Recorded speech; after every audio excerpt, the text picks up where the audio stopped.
Thank you for watching the Abundant Life channel. In this video, I would like to talk with you about overcoming grief and loss. Losing someone you love is very painful and difficult. Grief is a storm you must walk into. I would like to give you some tools to walk through the storm and come out on the other side of it. When a loved one dies, you go through a range of thoughts and emotions. Dr. Elizabeth Kubler-Ross, a psychiatrist, developed the 5 stages of grief that we now call the Kubler-Ross model.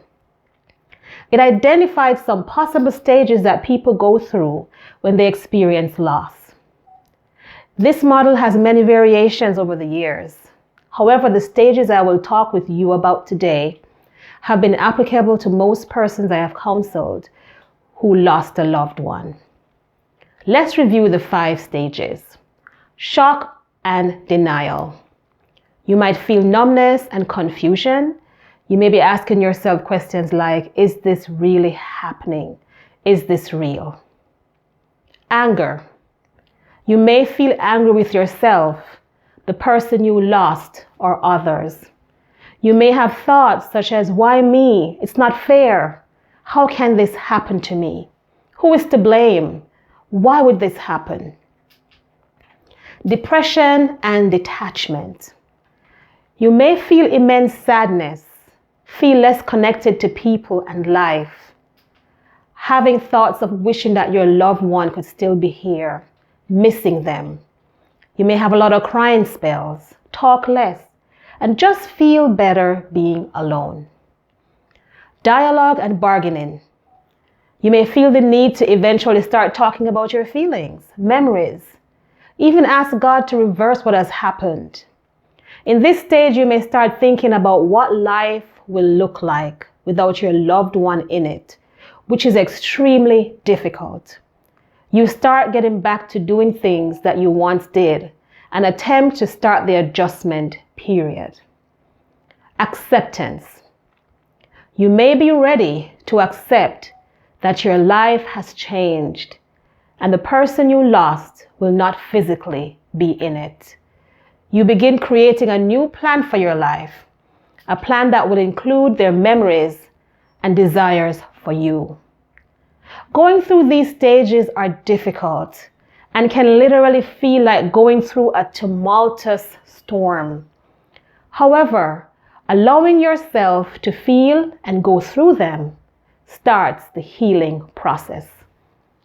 Let me share with you some tips to help you through this process. Be patient with yourself. Some days you're going to feel motivated to live, and other days you will not want to leave your bed. And that is okay. You are sad, and this is painful. However, do not isolate for too long. Allow people to support you. There is healing in comfort. Do not blame yourself. Do not hold on to feelings of guilt.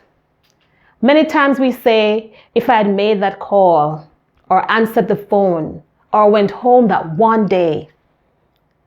Guilt is an emotion you feel if you deliberately caused a person's harm or death. If your intent was for them to die. You missing a call or not visiting that day was not an intent for that person to die. You loved that person and they knew it. What you should be experiencing is regret. You regret that you did not see them or call them on that day. However, you should not be feeling guilty. Be intentional about your memories. Do not focus your grief on the day the person died, the day you saw them take their last breath, if you did. You do not deserve to relive that pain every day. They would have wanted you to be happy. Focus on the life they lived, their legacy, what they gave to this world, and commit to incorporate their legacy in your life and sharing it with others so that they are never forgotten and their legacy can impact people's life. Let me share my grandmother's legacy. She was my first loss that I experienced. I was so young, but I was there when she took her last breath. I chose to focus on her legacy. Every time I cook cornmeal porridge, as we call it in Jamaica, what you might know as creamy polenta with orange peels, I talk about her. I keep her present. I smile when I remember her walking me to church.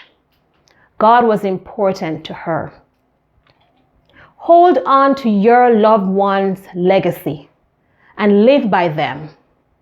You can share your loved one's legacy today in the comment section if you feel comfortable doing that. I would love to see them and learn from them. Say goodbye, but also say hello. Alan D. Wolfett is a death educator and grief counselor. He speaks about saying hello when you lose someone. That stuck with me. Say goodbye to interacting with that person physically, the hugs, the phone calls, the time spent. However, you say hello to a new experience of taking their memories with you. This person will be in your mind every day. You take them with you mentally everywhere you go. You may see a car pass and they had a similar one and you remember them. There are triggers everywhere. So you say hello to that person's memories and you take them with you. If you need to make decisions, you can think, what would my dad say or uncle say or mom say? They can still impact your daily life because you have their treasured memories. Keep them close to you. You don't have to leave them behind. Have a circle of support. Have a group of people who you talk with without judgment. If you do not have that, find a professional therapist. Join a support group if you're open to a group setting. Most places are doing them virtually.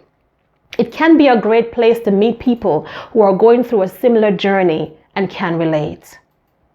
If you are not managing your daily life for over 6 months to a year after a loss, please talk to a professional therapist. It just means that you need support to walk through your grief process, and that is okay. Do not do it alone.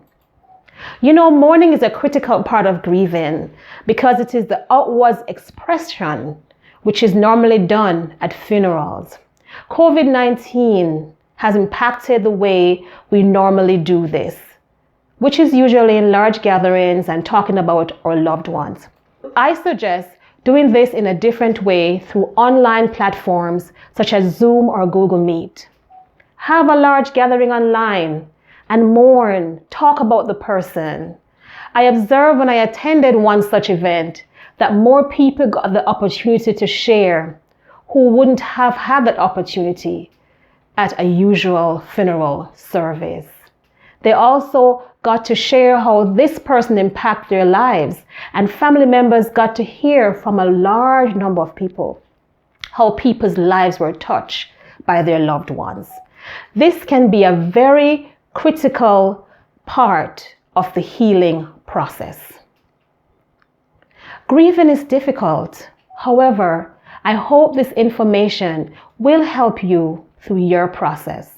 I'm sending you hugs. Thank you for watching and see you soon. Hit the button below to subscribe.